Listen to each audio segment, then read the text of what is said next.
Good morning. We're on the line with Kayla Girgen. Did I say it right? You did. All right, I nailed it. I was practicing all night. I said I was going to talk in my Minnesota accent. Oh, okay. That sounds perfect. We have Kayla Girgen on. She's a certified personal trainer, registered dietitian, and new author of the book called Ruck Fit. Kayla, good morning, and thank you so much for coming on the show. How are you?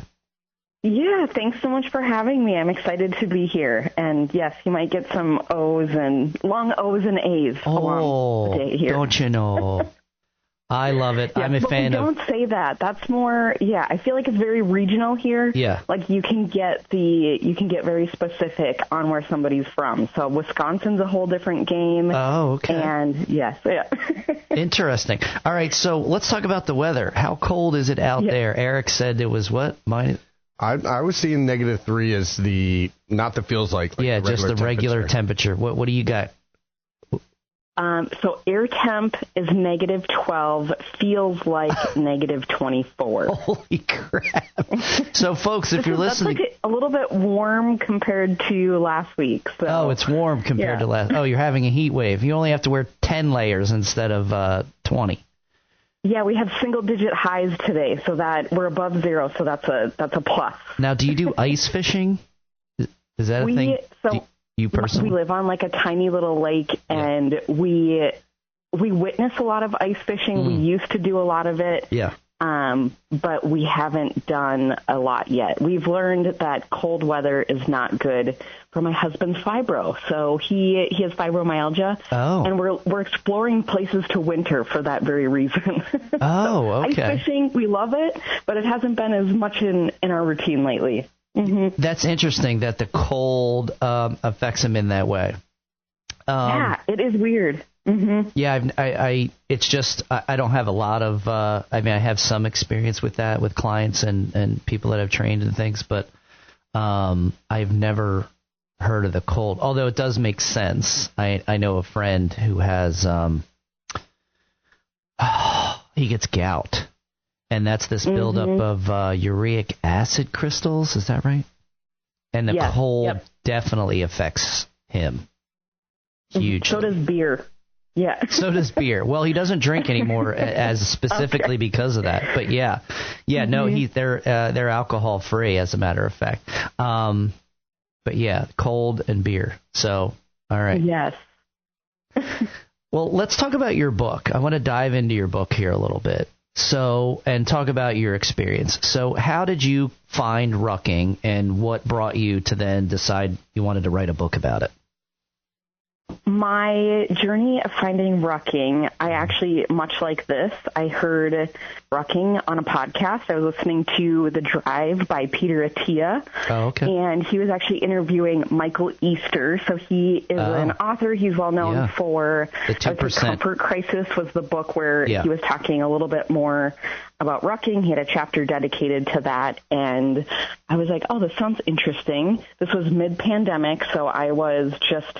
You know, along with everybody else, I think putting on my fair share of the quarantine 15, feeling cooped up and not the best physically and mentally. So I was like, okay, I can add weight to my walks. Yeah. Basically, wear a backpack, throw in some weight, and I can lose fat, build muscle, and bone density all at once. I was like, okay, that sounds like win-win-win. And I think what really got me coming back was just all of the mental benefits that I was not expecting, taking the time to actually spend time in nature and get outside. And that mental clarity, I think, that I got with it really was what has kept me coming back to rucking. Yeah, it's funny that you mentioned. I started sharing about it, and then, like on social media, for example, and then I started getting so many questions. And that was where I was like, okay, there's something here. So then I started hosting classes like Rucking for Beginners. And eventually I had my now agent discovered me on TikTok, of all things. So they were searching for people sharing about rucking. And I made their author shortlist. So essentially their business concept is to come up with these book concepts. For this, it was, rucking was, I think, really starting to get that upward trend, and people were searching for it more. Yeah. And I think the fact that I was female probably helped, just coming from a different perspective. Oh, sure. Because I think, historically, rucking with its roots in the nature or with its roots in the military, I think can be a little bit intimidating when you see people army crawling through the mud with their rucks on. And my goal was really just to make rucking more approachable. So you don't have to carry your body weight on your back to get the benefits that, we've talked about. And that was, I guess, my ultimate goal was to show people that they can do it, and it doesn't have to be crazy amounts of weight to really reap the benefit. Yeah, I totally agree. We've talked about rucking quite a bit here on the radio show off and on because it's become a big staple in my fitness routine in my life. I find it, it's fun. Any excuse to get me out in nature more is great. And I started my journey really I guess in the pandemic as well. My lovely partner, Jess, who I think you've met, is, we started doing that 75 hard challenge.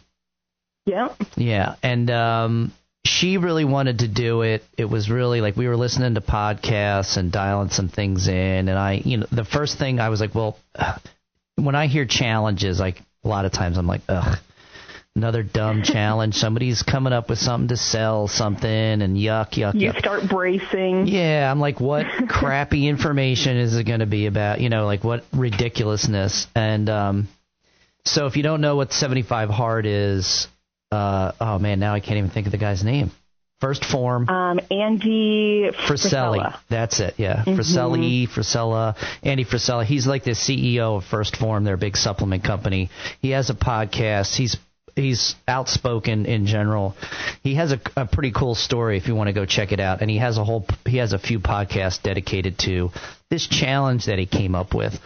So when I heard this challenge, and one of the first words out of her mouth was, "Oh, you have to drink a gallon of water a day," I thought, well, that's dumb because that's not necessarily healthy, right? So as a dietitian, and probably the easiest thing one of the easier things on the list. Maybe. Oh, I disagree 1,000%. That was for me one of the hardest things on the list. Yeah. Quite honestly, yeah. Well, again, it's all relative to your perspective, right, Kayla? Exactly. So, but as a dietitian, we have water-soluble and fat-soluble vitamins and minerals and things, and I thought, well, if you're not smart, for a large person, drinking a gallon of water a day is going to do a couple things. Keeps your belly full so you feel like you're not hungry as much. That can be a help. And you're bigger, so you can take in some more water. But for somebody who was at me, I average, in the high teens of body fat, and I was not doing this as a weight loss thing. I was like, drinking a gallon of water a day is like, that's a lot of water. Like, you're just peeing a lot. Like, what's the point? And then she was like, well, it's a mental health or a mental challenge, like to make it like a mental toughness challenge. And then I was like, oh, once I understood it was under that, it was like, oh, these disciplines of doing these 10 things you had to do. Anyway, one of them was you had to do 2 workouts a day. And one of them is outside for 45 minutes. And I was like, ooh, I already do CrossFit. I'm working out. And I'm like, well, doing 2 a day, doing more is not always better at everything. So I already had a workout routine. But I was like, ooh, I've got to figure out how to not, as somebody who's 55, recovery is a big deal. And so I got to go, wait a minute, how do I fit this in? And so we had just gotten, I think, our second dog. So it was like, is dog walking an exercise? So, he had all these kind of rules out there. There's, you can go on Facebook. People get really nutty about it. They're like, no, it has to be absolutely just water. You can't drink anything else to count if you have coffee or blah, blah. And I'm like, well, on that, I'm going to need electrolytes and minerals and things to add in there. Otherwise, and this really happened to me, in the first few days, I felt like, I call it runner's flu. When you just drink so much water, you flush out all your water-soluble vitamins and you feel like poop because you don't have enough salts or, because, I'm not eating all this heavily processed food. And so, I always tell people to be careful if you're already eating, if you're already watching what you're eating, you're not eating a lot of processed food and you're not adding salt into your diet, you have to be careful just flushing all these things out. And I felt like I had the flu. I felt sick. And then I ate a ramen noodle pack and felt amazing. So I was like, okay, I can't just do this plain water thing. I have to add some electrolytes and some minerals and things in there. Oh, and it makes a world of difference. Oh. It kind of goes against the grain of everything that we've been told, like eat more salt. But 9 times out of 10, you feel so much better just from, like you said, getting the electrolytes in. Yeah. So the sodium potassium pump is a real thing, ladies and gentlemen. I always joke around and people are like, what's that? And I'm like, oh, well, pay me and I'll tell you all about it. No, I'm just kidding. But it's a real thing. So that's how we kind of started. So I was like, well, you can add weight.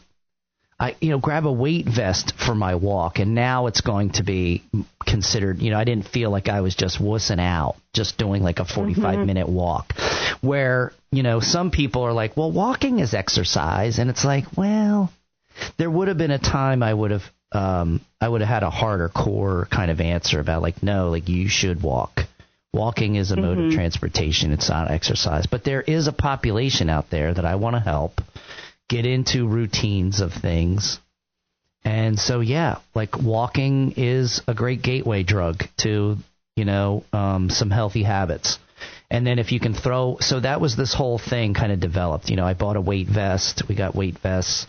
And then I started training. I climbed the Grand Teton for my 50th birthday. So coming out of the pandemic, I was already doing these like 40 every day for 75 days doing a weight vest walk. And man, we were out there in the rain and the snow. That was, over the holidays, et cetera, et cetera. It didn't matter.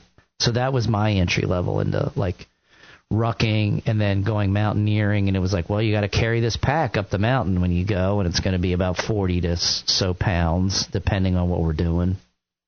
And rucking's kind of the opposite of that, where, you're backpacking, you're trying to cut weight, and here rucking, you're purposely trying to add weight on. Yeah. So that led me into so what's so exciting is your book, because as I was getting ready for this climb, there is a workout in the CrossFit world. Maybe you've heard of it. And in the rucking world, it's carried over because Go Ruck and CrossFit really do go hand in hand for so many reasons. Doing hard things, and Michael Esther, you mentioned him, his book, The Comfort Crisis. There's such value in doing these hard things.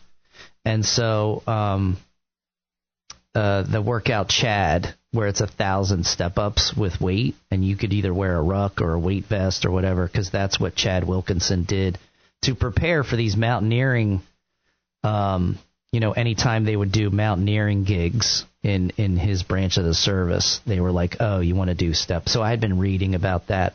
But when I was like trying to look more into rucking, the amount of information that was like, you really kind of had to dig around. And you're right, most of it was military influenced, coming from people that had been in the military and were giving their advice, as rucking, in general in the military moved from general population military to then just special services, special forces and things like that. So your book is well overdue, I'd say.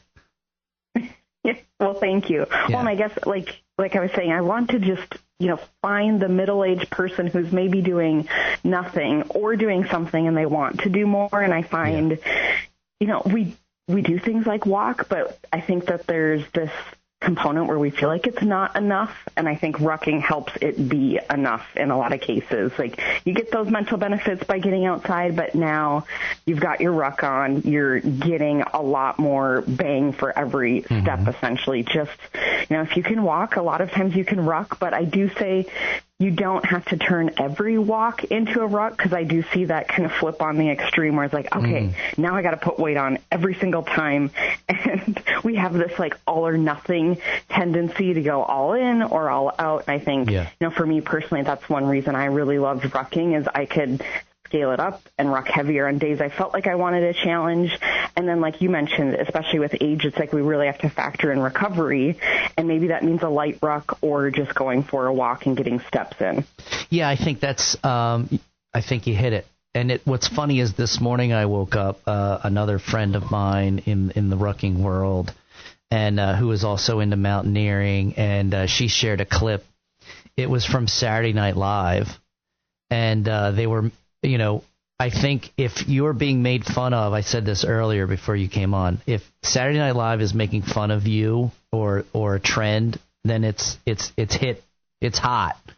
It's out there. It's rucking has made it. It's made it. So it's and I saw that the company Go Ruck actually responded on the clip, and they said, "We've made it." And I thought that was hilarious because if you watch the clip, it is funny, and they're poking fun of the average middle-aged, the mom's walking club. There's, they're around all the time. I think there's been memes out there now where it's you're in a good neighborhood because all the middle-aged white women are out walking around with weight vests. That means you've made it in the neighborhood, that whole kind of thing. And so I think it's funny that how it has grown. I mean, my sister, she's 65 and she's a nurse and active and working and has gone through a health journey her whole life and struggles with weight loss. And just by seeing what I'm doing, it has created this interest. And now she has her own ruck vest, a spy ruck, I think. And it's just cool that she's it was never hey, you should do this. It was just hey, I'm doing that now. And I just couldn't help but be proud of her for taking that and kind of some of the things you're talking about, somebody out there can find this gateway drug into some exercise, but it doesn't always have to be this arduous, right? David Goggins, do hard things, stay hard, and you're, keep upping the weight and upping the distance. I see that with cold plunging and all that, oh, it's colder and longer. It's no, you just got to get the research says 11 to 15 minutes in a week. Oh, I thought I had to be in there for 10, the more the better. It's no. And same thing with rucking. I think there are times where you're if I'm not out in the park, I'm not actually out in nature, and I'm not actually doing a certain percentage of my body weight, it's kind of a waste of time. And I'm no. I take the dogs for a walk, and if the pack's sitting there, I'm just going to throw it on if I feel like it. I don't have to. Right, we put all these metrics on it to make it count, for example, when I think it's just getting out and doing it. Or how you mentioned cold plunging. As a dietitian and a trainer, I always just kind of have this internal chuckle when it's okay, should I do this? And I was well, are you getting good sleep? Are we, eating well and moving? That's going to be the big things on the list before we get down to cold plunging and saunas. Are you doing the big things first? Sure. And then we can start to look at these more micro habits too. Yeah, I think you bring up a great point, and in that we're both coaches in part of our world, and I find that people think that their issue is typically special, and even though that we are all unique, there are some what we call big rocks and little rocks in the jar that we want to take care of first, and it's right. Do I need this supplement? And it's I don't know. Maybe just don't eat McDonald's 3 times a week. Maybe we could start with eating real food. And why don't you eat real food? Well, I don't know what to make. And then so it's these layers of things that you kind of have to, and that's what coaching I think really is all about, is we know that, everybody's got all the information they want is out there on the internet, but compiling it down, sifting through the BS and getting to what the big rocks are, and then applying it. I think everybody has plenty of information. They just struggle with 2 things: how to apply it for them in, what do I do with this information in context, and accountability. And that is huge, I think, too. Right. And like you said, the information, there's certainly no shortage. I think if anything, we have too much of it. And like you said, putting that filter on and just actually taking what you know and putting it into action. And I think especially for people pleasers, I'll say. Like, if you would call yourself a people pleaser, accountability is one of the number one levers I think that you can pull to really like hold yourself accountable, but then you also don't want to let the group down or your coach or whoever that might be. And that can be, yes, very, very valuable. Yeah. And normally I agree with you on all those counts.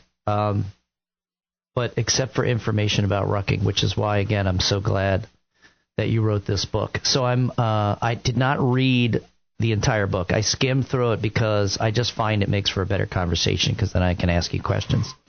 But I'm looking through here, and I have my it's not my copy. It's actually Sweet Jessica, as I refer to her on the radio show. It's her signed copy. I was going to say, you better. Signed. This is like a very precious. Like, you have to be very careful with this. I am being very careful, trust me, or else there will be hell to pay, I'm sure. Don't crease the pages. No, I don't. Yeah. Well, I'm not a big page creaser to begin with. I abhor page. I'm a big book nerd. Like, I love books. Like, there used to be a time where, like, when Barnes and Noble first like came around, I would be like, oh, I want to go to Barnes & Noble. People would look at me like I was crazy when I was in my 20s, and I would just like, I could stay in a bookstore for hours, and people hated it. They didn't want to go with me. But in your book, I love it because there's 3 major parts. Part 1, benefits of rucking. I love the tagline, small steps, big gains. Tell me about that chapter, just in brief. If you could summarize small steps, big gains. If I could summarize what I've heard through the introduction and the first chapter talking about some of the benefits, is that a lot of people feel bad for sitting down and reading the book. So I really dive into, I would say, more like metabolic health, like talking about the benefits of muscle, for example. Like, if you don't use it, you lose it, is a big thing. So especially with age, and I think we tend to think that we have this inevitable decline in function, and I think I would maybe argue that that's optional. Like, if you're training in a way to do things that you want to do when you're 80 years old, then I certainly think that decline is optional. So I do try to empower readers to know that they really can control their fate, and especially when it comes to health, because oftentimes I think that we just think that it's not going to happen to us. But when we look at statistics for things like cancer, heart disease, obesity, like, chances are you're standing in a room that, one of you is going to have a lot of these diseases. But the thing is, we can prevent it, and movement is such a big thing, and it will outperform any kind of medication oftentimes, whether it's physical health, mental health. And I really kind of take what are we doing. I don't go into too much of the cellular biology, how you were talking about sodium, potassium pumps. It doesn't get too, technical. Yeah. But my goal was really just to motivate readers to, get off the couch, if it's even just going for a walk. So haven't even gotten, I would say, into rucking quite yet in the first part. Awesome.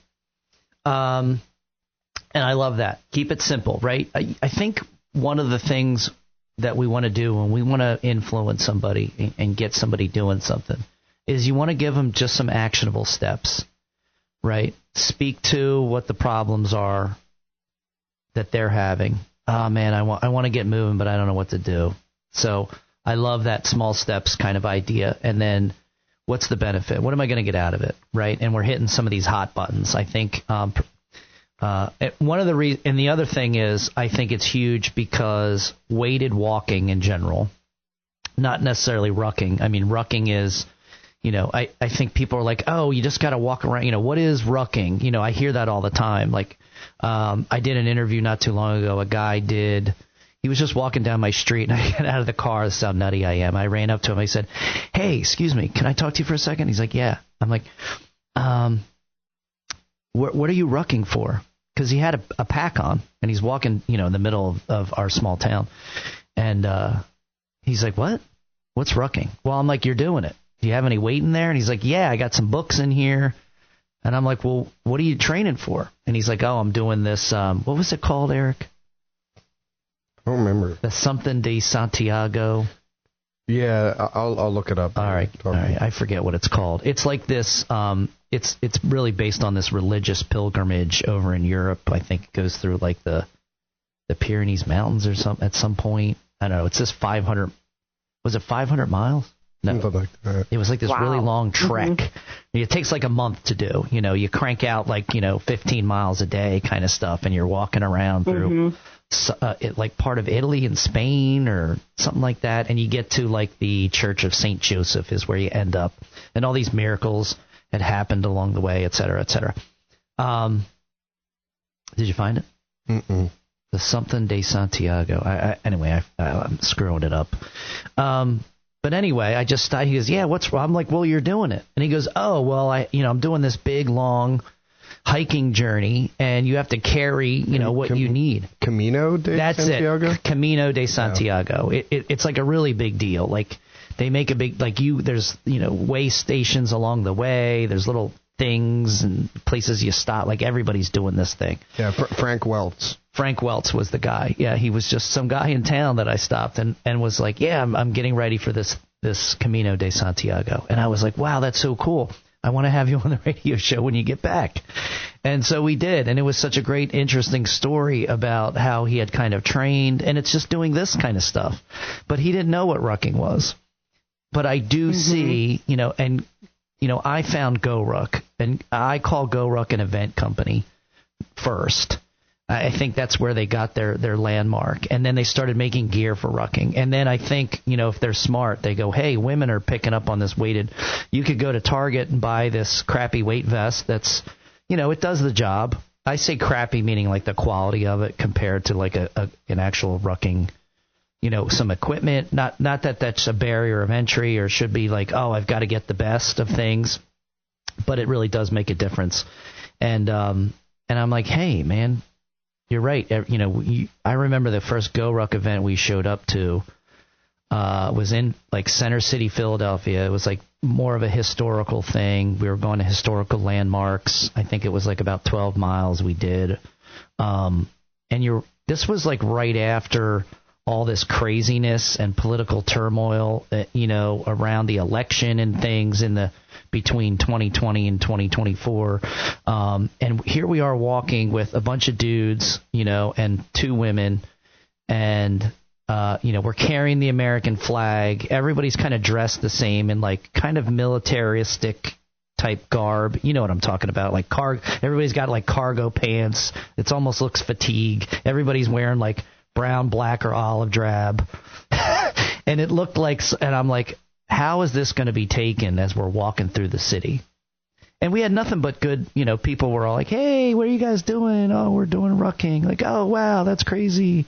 What's rucking? As you're walking through Center City, Philadelphia. Right. We're not protesting. We're just rucking. We're just getting a workout in. Yeah, we're not some weird militia group. Right. Like I really wasn't worried about that, but some of the people, right, when you're coming from, a certain, ideology, I guess, and you're like, ooh, do I want to be associated with that? And it's like, so I think it's great how GoRuck has made this stride to reach out to women.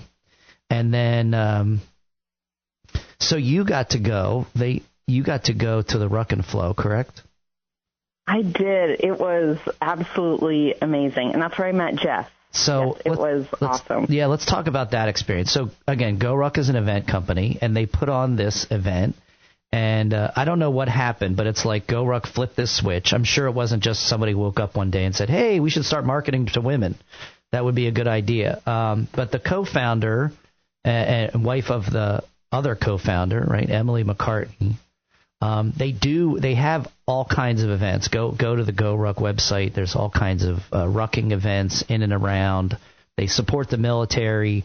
There's somebody that's going to be a military guy who leads the ruck, but they're not always these hardcore. There's different levels to this stuff, as we say. Like we did one with a group. And introduced them to a GoRuck event. It was a historical thing in Valley Forge National Park. And we just walked around and because it was celebrating the 250th anniversary of the birth of the Army in Valley Forge. Like, we have so much history in and around Philadelphia at the birth of our nation, which is so cool. And that should be celebrated. Like, there's a thing behind that. So when, as this rucking was taken off, and then Jess and her friend Jen is like, hey, let's start a ruck club. And I'm like, well, my hands are full. I'm busy with my gym. Like, it's a great idea. I thought about it, but I was like, I didn't know what, I didn't want to take on another thing just yet. And then all of a sudden I saw that they introduced this event, and she was going to. And it was so cool because you hear women's retreat and you think like, oh, it's going to be foo-foo, and it's like we're going to sit around and complain about their husbands the whole time. Right. Complain about things, commiserate, women power, we're awesome, but like, everybody else sucks. Drink wine and get massages the whole time. Yeah. All that kind of, and I was like, that's normally what you think of. And not that I don't think that stuff wasn't available, but it was like, when I heard it was like Go Ruck was doing it, and then I really didn't know anything about Emily. I would, if she's out there listening, or if she ever listens to this, I would love to have Jason on as well, but I just didn't think he'd be somebody I'd be able to just call up and be like, hey, you want to be on the radio show? But as co-founders of this company, they both have such interesting stories of their lives.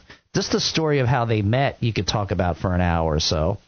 And then Emily's life of, working for the CIA, and how kind of rucking and fitness and how that kind of fit into her world was just so, when I was learning more about this, I was like, I was so excited for not only my Jess, but all the women that were going to get to go to this, because I've done some training things where, there's this camaraderie when you're doing things that are like, doing some hard things. Like, and she got back, and there was a lot of secrecy, which I was like, what? Why are you talking about this trip? Did you join a cult while you were there? Yeah, what was going on down there? In Costa Rica? Now Jess, just by her nature alone, is like, she's not a braggart. She's not boastful.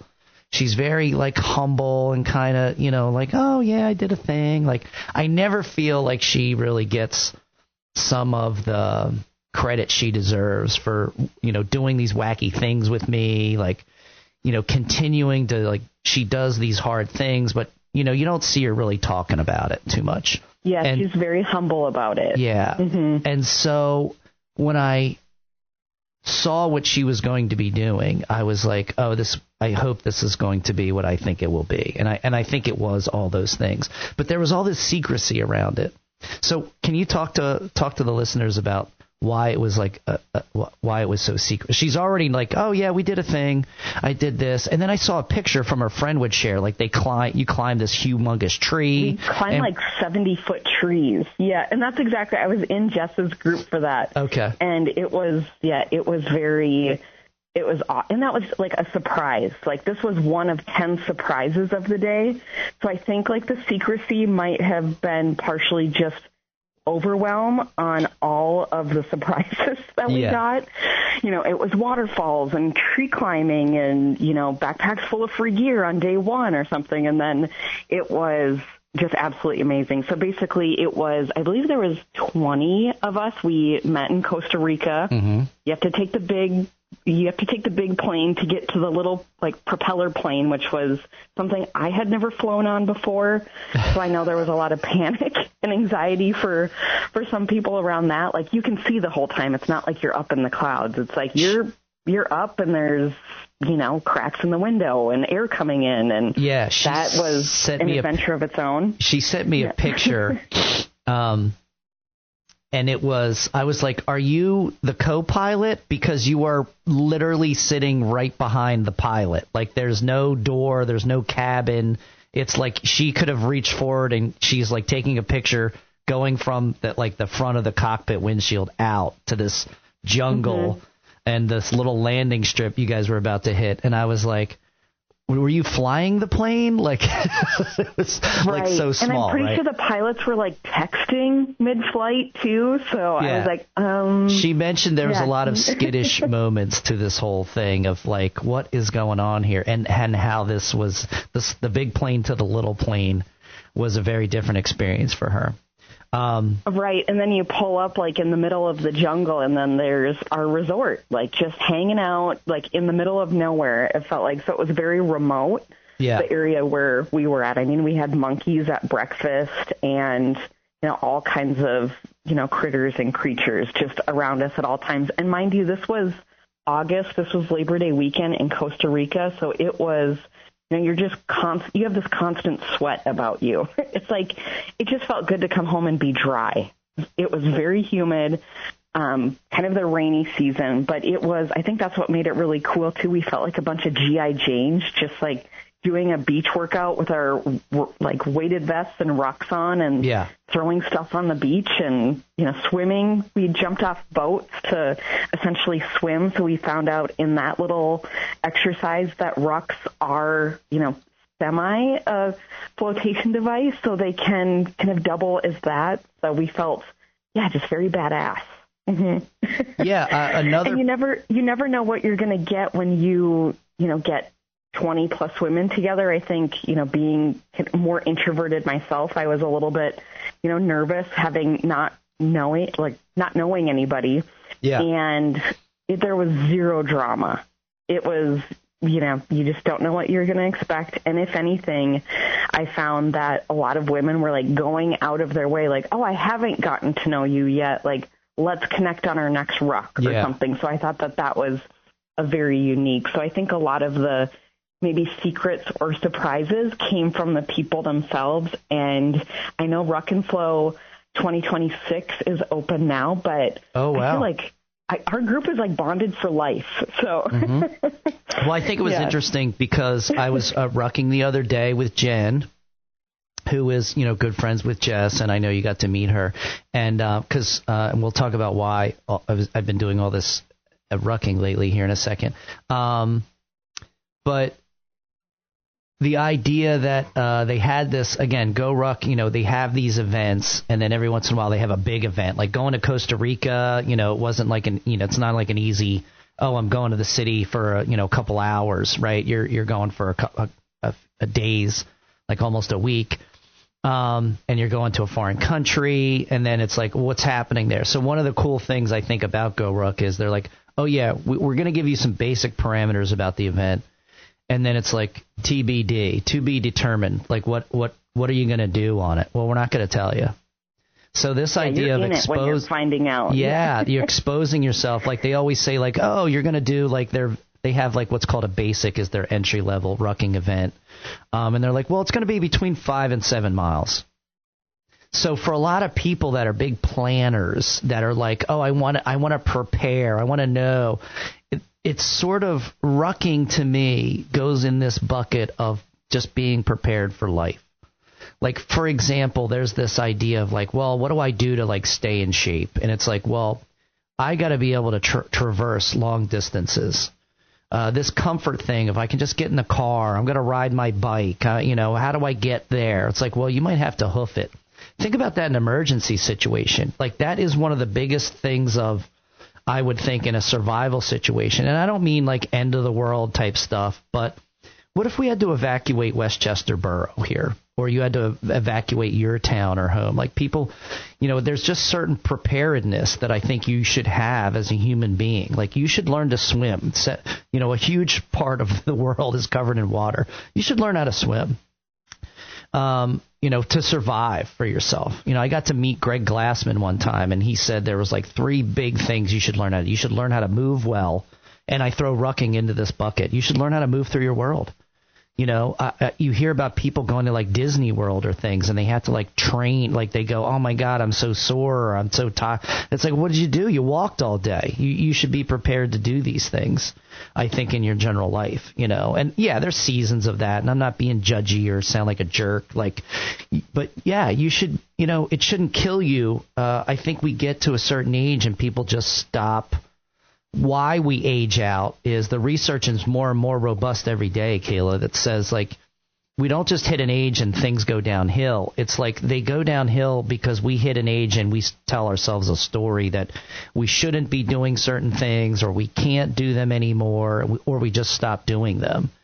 And movement. And it doesn't happen overnight. Yeah, It doesn't. It sneaks up on you, and then all of a sudden you're that's why we gain weight. We're moving less, but then we're eating the same amount. Well, that's the formula for gaining weight, right? And then, we could add in all these other little layers of all that. It's, it's not, I get it. It's not always that simple, but it kind of is. So rucking to me is like these life preparedness things. And that's what I like about these kind of events, even though like I saw pictures of where you guys stayed. It was really cool. The events you did, you guys were like the one. So the picture about the plane, and then I get another picture. It was like you guys jumping off the boat to get to the beach to go do your workout, which was hilarious. I heard that story. Can you tell us about that story a little bit? Yeah, I was on the dry boat, in fact. So we did like this little boat tour first. So we got to see whales like breaching and dolphins and all that fun stuff. And then we were essentially going to beach for lunch. And before that, we were going to jump off. We had 2 boats. We're going to, like, everybody had their, waterproof packs, and we knew we were going to get fully submerged at some point. Yeah. Except for my boat. So, and I'm not a very good swimmer, so that is one skill. And, especially in the ocean, there's a lot of tides. There's a lot of things that I don't mind the creepy crawlies, what's in there. I mind, like, just keeping, my face above water. Yeah.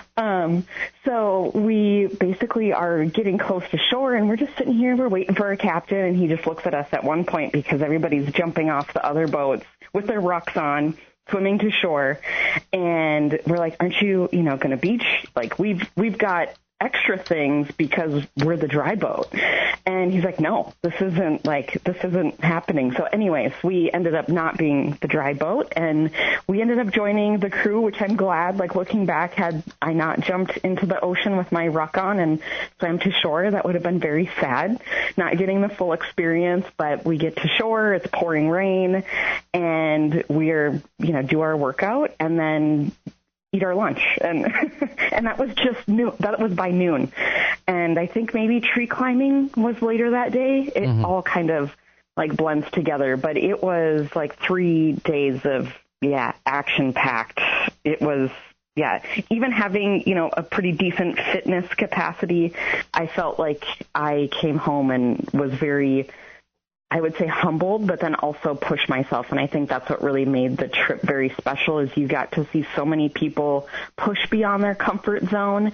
And there was zero like competitive nature. I mean, there's always that underlying, like, I know I can do better. You see somebody else pushing themselves, so I'm going to do this too. So there was a little bit of that nature, but in the best kind of way. And I think that that's what made everything so special. There was a few women there that had never rucked before, so they really had no idea what they were getting themselves into. I heard that was another thing I had heard, and I was like, what? So women who had never rucked were like signing up for this rucking event.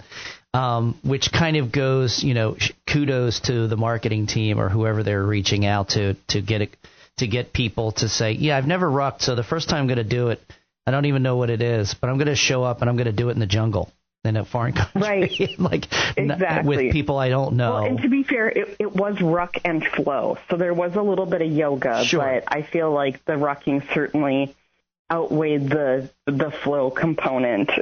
Yeah. So interesting, and it was so cool. So then I kept seeing these things, and then I kept learning more about, they were doing this launch of rucking gear and accessories and things, and marketing towards women. And I was like, oh, that's so cool. I'm really on board with it. And then, I mean, Jess and Jen both have had nothing but awesome things to say about all the women that got to go and participate in this event, and the event leaders were right there with us. Like, we had Emily McCarthy, like you had mentioned. We had Liz Plosser, who, her background is in like Women's Health magazine for years and years. And I think she was like an editor or a cool, unique story. Yeah, wasn't she like the editor of Women's Health or something, or editor, something like that? Yeah, it's really cool, and so. I see this thing continuing to grow. And it all started like out of this, like for me, this stupid thing. Let me get out of that. I've got to do 2 45-minute workouts, and one of them is going to be walking because I'm not, I don't want to go crazy. It's hard enough to get one 45-minute workout in a day, and then you do 75 hard, and you're like, well, now I have to do 2 of them, and one has to be outside. Yeah, and then it was all these cool events. Like there was a tiny little book. I wish I could remember who wrote this book. It was like literally a pamphlet, and it just talked about how different military services use rucking as a selection test for their special forces branch. And so there was like so many, like, so Green Berets have one. There's I think they call it like the Endless Mile or something like that. And there's so many stories then. Like once you start going down the rabbit hole, you hear all these different things. The French Foreign Legion has one that's, and so you're like, so as I was finding out about this, I was like, oh, I want to like test these things out myself. I didn't even know about Go Ruck at that point. And then I found them in looking more into some of these tests that were being done for, the selection process for special forces and things. As a man, you're like always like, oh, I want to go and kind of test my mettle a little bit. What can I do to challenge myself? There's like Spartan races out there. There's these things. And then as this was just going on, I just saw rucking become more and more like all of a sudden, as the months and years start to tick by, I, go to a couple Go Ruck events. Oh, these are so cool. I went somewhere to a CrossFit competition, and the guy's like, oh, you should come to our ruck. We do this 50-mile ruck. In fact, I think that's really how I started getting into like what Go Ruck was doing. And I was like, are you going to walk for 50 miles? And I thought, oh, well, I work out all the time. I can walk 50 miles. No big deal. Right. And then you think of like the mental and the physical component. Like that is a lot of repetitiveness. Yes. And it was, I would say it was 80 to 90% mental and 10% physical. 10% getting through blisters. And honestly, I did not blister my first 50-mile ruck. And I, shout out, I know I should be getting paid. But shout out to Go Ruck. They had a boot. I can't remember the model of boot. It was like, oh, this is the boot. If you're going to ruck 50 miles, this is the boot for you. And I was like, oh, all right, sold. I didn't even break them in. I think I wore them once or twice, and then I wore them for 50 miles. I did not get one blister. They were amazing. It was awesome. I mean, I was sore. It sucked. The whole ruck thing was like, ugh. How long did it take? What is 50 miles? So that's in the Go Ruck world, they have an event, a 50-miler that they do, and you have to get it done in under 20 hours. To get your patch, as they say. The first time I did it, I was just over 20 hours because it wasn't an official Go Ruck event. It was for this organization I sponsor that's out there. It's called the Green Beret Project. You can go to greenberetproject.org, and one of their events that they do to raise money is, and man, what a story! Go check that out. Is they do this 50-mile ruck challenge once a year. And they change around the course all the time. But they had gotten the idea from a Go Ruck event that they did for, Go Ruck had done for 9/11. And, you do 20 hours. It's supposed to be like 20 hours or under. So the second time I did it, now I had some rucking experience, some ruck training guidelines. And we set out with a pace of where we were like, scooting and rucking and scooting and rucking. So we got it done in like 16 hours that time. So that was like a huge difference because I was That's a big improvement. Huge improvement, right? You think like 4 hours a time is like, because I was like the mental preparation of going, oh, it's going to hurt at some point, no matter what. And but it doesn't increase. It's kind of like hunger. So when I'm coaching people, and you could probably speak to this more, when somebody they're like, oh, like you're supposed to be hungry if I'm in a calorie deficit. Oh, it's okay to be hungry a little bit if I'm trying to lose weight. I don't want to be hungry all the time, and I don't want my hunger to lead to like binge eating. But so it was like this idea that after a certain point, it goes away. Like the pain doesn't go away, but it doesn't increase. Like it's just uncomfortable. Mm-hmm. It's like a rock in your shoe. It's just your baseline now. Yeah. You've just become accustomed to it. You just are like, ooh, this hurts and it's yucky. It's like having a headache and no aspirin. It's like, oh, it's not, the headache isn't getting worse. It's just, here it is. And how long can I stand this uncomfortableness? So I don't know if you get used to it or you get desensitized to it or whatever. Like I never felt like, oh, it's just one of those things like where you face it. So that was like a huge thing. So I did that like twice.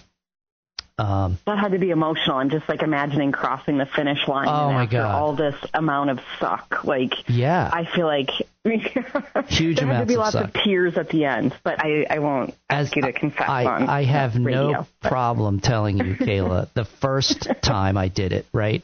We're in the last 10 miles of this thing, the last leg, and Jen and Jess were like, we'll meet you there at the last checkpoint and we'll walk the last 10 miles with you. And I remember seeing Jessica at it was at a fire station, fire department house station, whatever we'll call it. And I remember turning around a bend and seeing her, and I totally broke down. I bawled like a baby because it was like I was just suffering, and then to kind of see her knowing that she was there, like it was so emotional. I cried like a baby. It was, and then you're going to finish. Like you have your people to bring you home. It did give me a second wind. You just know, like sure. It's the biggest part of the race is getting to that last 10 miles. It was the worst. I had a client who did a 100-miler, and she's just like, I just know that I need to get to this specific point. I will pick up my pacer, and I know I'm good. Yeah. So I love that, like having people, end it strong with you. Sure. Yeah, it was really cool. In fact, I think I share that picture every once in a while. It's like a line of us. There's just 4 of us because the group, spreads out hugely. And you do it overnight because you're trying to stay out of traffic and things like that. And obviously overnight there's going to be less traffic than during the day because you are walking on roads a lot of times. But anyway, I digress.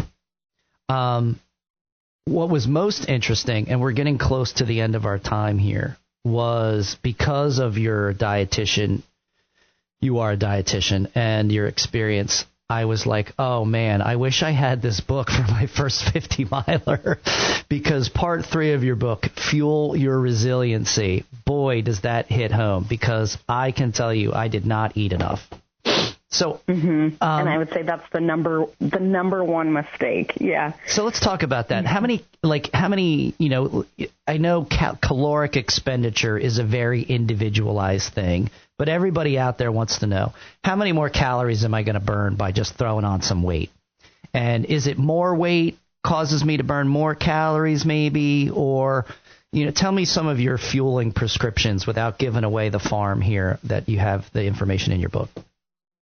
Yeah, I would say most people would be surprised to learn that, like, a ruck under an hour, or I would say maybe any workout, like, if it's relatively, like, low intensity, you probably don't, if you're working out for under an hour, you likely don't need anything so long as you're doing other nutritional things right, like getting protein in throughout the span of the day, for example. So I would throw that out there for most people. They're like, oh, I have to have this before and I have to have this after. And I see a lot of times where you negate some of the hard work. Like you certainly have to have the fuel and the recovery nutrition-wise, but I think so often I see like, oh, I got this workout in, so now I'm going to have this 400-calorie $10 protein shake from the gym or something. And it's like, okay.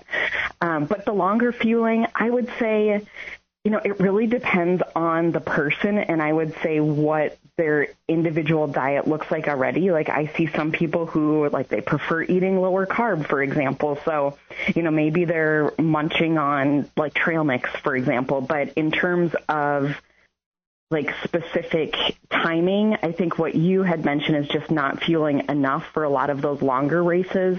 I find that the sooner you're getting some fuel in. So maybe you're, 30 to 45 minutes in on something that's going to be tough and long. That's a great time to fuel, and it might not feel like you need it, but you might have experienced this, like when you hit that wall, there's really no coming back. No. And I can tell you, tough to overcome it. Yeah, I was not hungry. During this whole ruck, I did not want to eat. And I'm thinking all right, I've got this food, but I'm not hungry. I don't want to eat. I don't want this in my belly. I was not drinking enough either, but still, I didn't want to eat. I was like, no, I'm fine. But man, the second time I did it, and then I was eating, very on purpose, hey, I've got every hour I'm going to take in some fuel here. And that made a huge difference. There was a point in the middle, I think maybe we were 30-ish plus miles in, and I was I feel great. I feel amazing. I felt weirdly amazing. And unfortunately, though, the women that I had been with at the time were not. And I was like, crap, because I was ready to kind of keep shuffling and going. I had found this second wind kind of thing. It was odd. It was such an odd feeling.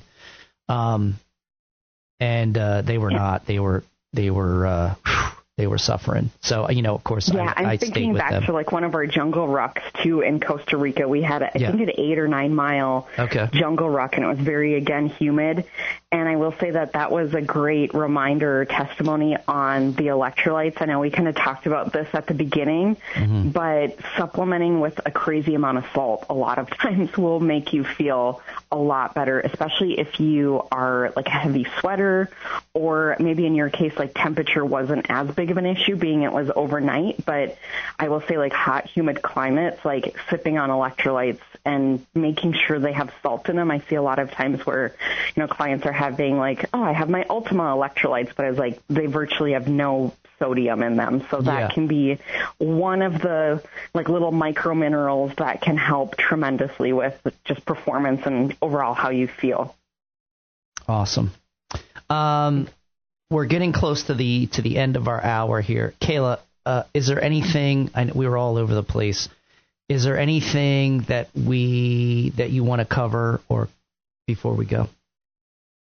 In the book, any information? I would say for anybody who is maybe new to rucking, it doesn't have to be a 50-mile, ruck or an 8-mile ruck in Costa Rica. It could be just grabbing a backpack and throwing a couple textbooks in and going around your block, for example. So I think going back to, my core goal with the book is just making rucking more approachable, because I think nearly anybody can benefit from it. It's a low barrier to entry. A lot of times you've probably got equipment that you already have on hand. You don't have to get a crazy expensive rucksack or shoes. And, I think a lot of times, especially we were talking about just planning and information, we just plan and procrastinate our way to doing nothing, essentially. So if I had any sort of challenge, it would just be to get out there and do it, because once you break the ice and get that first ruck in, I feel like it's all downhill from there. And then your neighbors, how you had stopped this gentleman, I got stopped by my neighbors so much. They're what are you training for? And I was like, life? I don't know. This was, it just is, it'll show up in a lot of different areas of life. And how you had mentioned, just getting out of your comfort zone and doing hard things, when you start rucking and really scaling up weight and proving to yourself that you can do it. Again, I feel like that shows up mentally, it shows up physically, and chances are you're probably going to start challenging yourself in maybe other areas that you've become accustomed and comfortable in. Well, that's a great summary. I don't think I can beat that. Eric, did you have any questions? No, it's about You're awful quiet over there. Yeah, I think he was taking a nap. Listening and observing. So. No. Well, listen, Kayla, I appreciate you taking. I know you have a very busy schedule. Thank you so much for getting up early, because you're on a time delay. What are you behind or ahead? It's only an hour. Okay. Yeah, it's only an hour, but this is my small business flex, is that I can sleep in. Yeah. And so I started a little fire. I poured my coffee, and we're nice. Cozy over here. So. I wish we had a fire here with our coffee, Eric. I would love that. Kayla, Sure. How can people find you? Where can they find the book? How can they find you on the internet? What else you got going on? Tell us all about that. You can find out all about me at KaylaGirgenRD.com. On social media, I'm Kayla Girgen RD on all of the things, and the book is Ruck Fit, F-I-T, and you can find it on Amazon. You can find it at Barnes & Noble. Wherever you buy your books, you should be able to find Ruck Fit. It is available in paperback. There's also audio versions and then like Kindle editions as well. So however you like to read your books, it is available in that format too. I'm a big audio guy, but I can't get a signed audio copy. That's my only problem. So I'm going to have to... I do have an in with the narrator. So actually what's really cool is the gal who narrated the book... I was going to ask you, did you narrate the book? I didn't. No, it's certainly not like my specialty, and like you said, like I didn't have the time to do it. But you have a great voice. I would love to have heard your voice. I wanted to. Yeah. Yeah, but the gal who did it was a yoga instructor. Okay. And she actually put a little YouTube video out and did like some rucking exercises. So that's one nice thing that you can find in the book is like actually using your ruck as like in replacement of dumbbells, for example. You've got your ruck on your back, and she's got a cool little video on YouTube about that. Oh, that's very cool. Did I miss anything? I feel like we missed a lot of things. I feel like this could go on, a 3-hour segment. Well, but yes, unfortunately, I'm not allowed to. In there. Yeah. Well, listen, I'd love to have you back on. We can have another conversation.